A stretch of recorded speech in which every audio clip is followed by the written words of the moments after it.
Hello everyone, स्वागत है आप सभी का अपने चैनल इंग्लिश वॉरियर्स पर।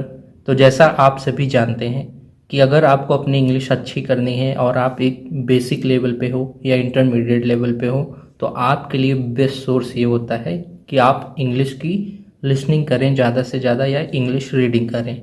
ठीक है, इंग्लिश लिसनिंग से फ़ायदा ये होता है कि आपको हर वर्ड का सही प्रोनाउंसिएशन समझ में आता है और उसका यूज। ठीक है, उसी के साथ साथ अगर आप रीडिंग करते हो तो फ़ायदा ये होता है कि आप ज़्यादा से ज़्यादा चीज़ें कम समय में सीख पाते हो। ठीक है, फिर तीसरी बात आती है कि आपको जो चीज़ सीखा है उसको प्रैक्टिस करना रहता है। तो इन तीनों चीज़ों का कॉम्बिनेशन आप सिर्फ एक वीडियो में यहाँ मिलता है, और इसी के साथ हम इन वीडियो में थोड़ा थोड़ा आपको ग्रामर के छींटे भी मारते रहते हैं, जिससे आपको रटना ना पड़े, आसानी से कोई भी ग्रामर का कॉन्सेप्ट सीख जाए। ठीक है, तो ये एक बहुत ही इंटरेस्टिंग स्टोरी है। इस स्टोरी को हम डिस्कस करेंगे। आपको फ़ायदा हो तो ज़रूर वीडियो को शेयर और सब्सक्राइब करिएगा। ठीक है, चलिए शुरू करते हैं। Afraid of death. ठीक है, इसको पढ़ेंगे एफ्रेड ऑफ डेथ। इसका मतलब क्या होता है? एफ्रेड मतलब होता है भयभीत या डरा हुआ। ऑफ मतलब से या के कारण, यहाँ जो सेंस निकल रहा है। ठीक है, डेथ मतलब मृत्यु या मौत, मतलब मौत से डरा हुआ या भयभीत। ठीक है, once there was a king who was afraid of dying. ठीक है, इसका मतलब हुआ एक बार एक राजा था। हु, यहाँ देखिए हु का अर्थ ये निकलेगा जो। वॉज एफ्रेड मतलब डरा हुआ था। किस चीज़ से? ऑफ डाइंग, मरने से। ठीक है, जो राजा था वो डरा हुआ था मरने से या मृत्यु से वो डरा हुआ था। ठीक, वॉज लगता है सिंपल पास्ट टेंस में, पास्ट का सेंस देने के लिए था का। ठीक है, यहाँ सेम यहाँ यूज हुआ है वॉज। और डाइंग जो है ये वर्ब की आईएनजी फॉर्म है। ठीक है, ये नाउन की तरह प्रयोग होता है। एवरी नाउ एंड देन, ये देखिए ये बहुत ही इंपॉर्टेंट फ्रेज है। ठीक है, एवरी नाउ एंड देन, इसका मतलब क्या होता है? बार बार या समय समय पर। He would call an astrologer and discuss his misapprehensions and future. ठीक है, इसका मतलब क्या हुआ? वह बार बार या अक्सर, ही वुड कॉल वह बुलाया करता था। ठीक है, यहाँ वुड जो है ये पास्ट का सेंस दे रहा है और ये मॉडल है। ठीक है, इसको हेल्पिंग वर्ब की तरह आप लीजिए, और मॉडल के साथ हमेशा जो मेन वर्ब होती है वो फर्स्ट फॉर्म में आती है, जैसे यहाँ कॉल। ठीक है, तो वो बुलाया करता था। एन एस्ट्रोलॉजर, एस्ट्रोलॉजर मतलब होता है जो ज्योतिष होते हैं। ठीक है, भविष्यवाणी करते हैं।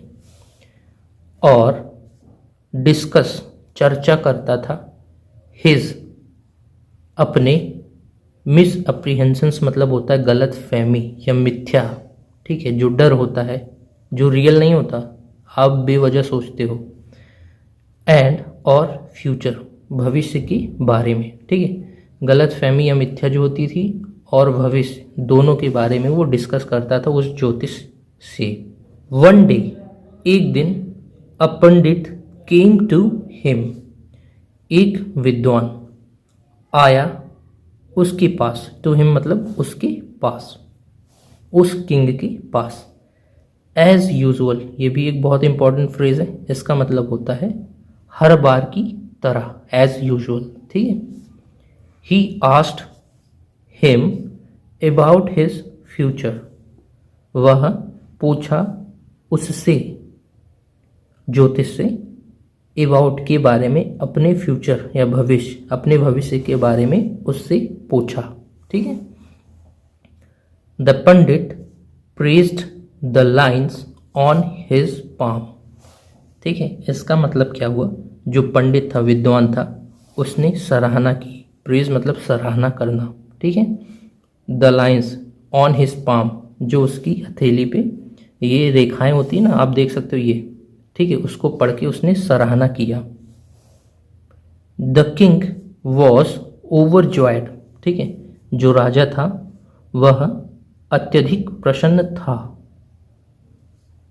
बट लेकिन when the Pandit told the king about his death, लेकिन ये कंजंक्शन हुआ, ठीक है, जब पंडित ने या विद्वान ने बताया, टोल्ड मतलब बताना, द किंग राजा को, के बारे में, अबाउट हिज डेथ उसकी मृत्यु के बारे में जब पंडित ने राजा को बताया, the king was filled with anger, ठीक है, इसका मतलब क्या हुआ, जो राजा था वह भर चुका था, ठीक है, भर चुका था का मतलब वो गुस्से से परिपूर्ण हो गया था, वॉज फिल्ड विथ एंगर। तो ये जो सेंटेंस होता है, जैसे आप कभी क्रोधित होते हो बहुत ज़्यादा तो ये आप यूज़ कर सकते हो, वॉज फिल्ड विथ एंगर, अगर प्रेजेंट में है तो इज फिल्ड विथ एंगर, ठीक है। He immediately ordered that sentence for the pandit, इसका मतलब क्या हुआ, वह राजा जो था उसके लिए ही प्रोनाउन प्रयोग हुआ है, इमीडिएटली मतलब तुरंत, ऑर्डर्ड मतलब आदेश देता है, दैट सेंटेंस, ये बहुत ही इंपॉर्टेंट फ्रेज है, आपकी कॉम्पिटेटिव एग्जाम्स वगैरह में आता है। दैट सेंटेंस का मतलब होता है मृत्यु की सजा, फॉर द पंडित, पंडित के लिए या जो विद्वान था उसके लिए मृत्यु की सजा का आदेश देता है। दैट इज, अब वो क्या है, he should be hanged to death, इसका मतलब है उसे फांसी की सजा होनी चाहिए। शुड बी हैंग का मतलब लटका दिया जाना चाहिए या फांसी की सजा होनी चाहिए मृत्यु के लिए, ठीक है। हैंग टू डेथ का मतलब फांसी की सजा होगी तो मृत्यु होगी, ठीक है। यहाँ देखिए शुड के साथ मॉडल है, बी की फॉर्म है, ठीक है, वर्ब की फर्स्ट फॉर्म है और मेन वर्ब की थर्ड फॉर्म है, ठीक है। तो ये होता है मॉडल्स का पैसिव वॉइस, कि उसे ऐसा कर देना चाहिए।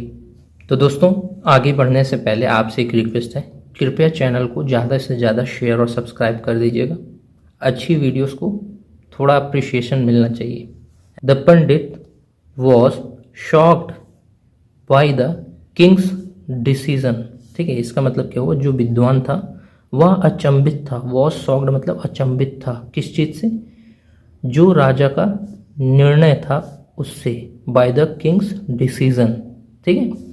बट लेकिन he did not lose hope, इसका मतलब क्या हुआ, लेकिन उसने अपनी आशा नहीं खोई या हिम्मत नहीं खोई, होप मतलब आई आशा, ठीक है, वो डरा नहीं कि ऐसा हो जाएगा तो मैं अपनी उम्मीद छोड़ देता हूँ, ठीक है। तो ये बहुत ही इंपॉर्टेंट एक तरीके से सेंटेंस है, आप देखते हो कि अक्षर प्रयोग होता है, he did not lose his hope, ठीक है, ऐसा।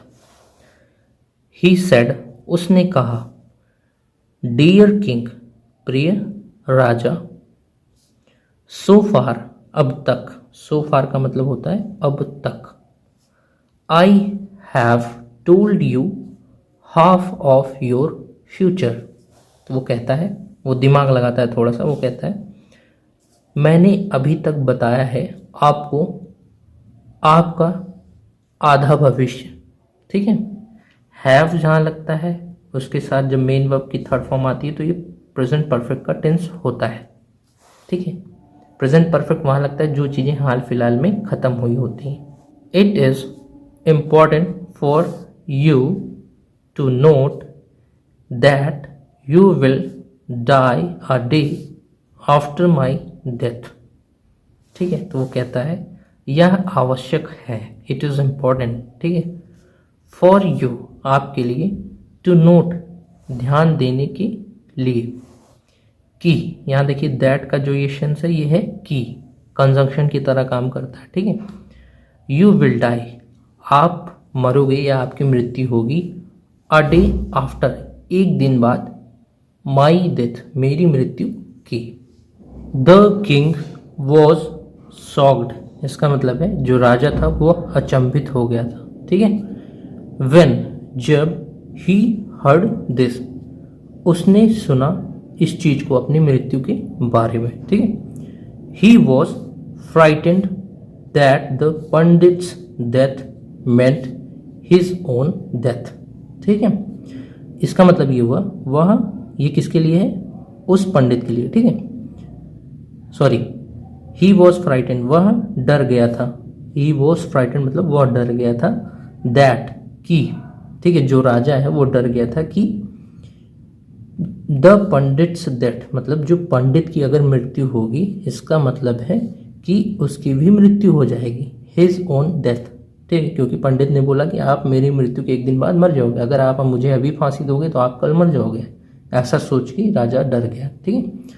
सो ही पार्डन द पंडित, इसलिए उसने माफ कर दिया, किसको, द पंडित को, जो पंडित था उसको उसने माफ कर दिया। एंड लेट हिम गो, और उसे जाने दिया। लेट हिम गो का मतलब जाने देना उसे, ठीक है। The king was also delighted by the intelligence and wit of the pandit, तो जो राजा था वह भी प्रसन्न था, डिलाइटेड मतलब खुश था, किस चीज से, बाय द इंटेलिजेंस, बुद्धिमत्ता से और चालाकी से, किसके, पंडित की, ऑफ द पंडित, ठीक है। And give him a handsome reward, इसका मतलब है और दिया उसे एक बहुत ही अच्छी, रिवॉर्ड मतलब होता है पुरस्कार, ठीक है, हैंडसम रिवॉर्ड मतलब बहुत ही अच्छा पुरस्कार।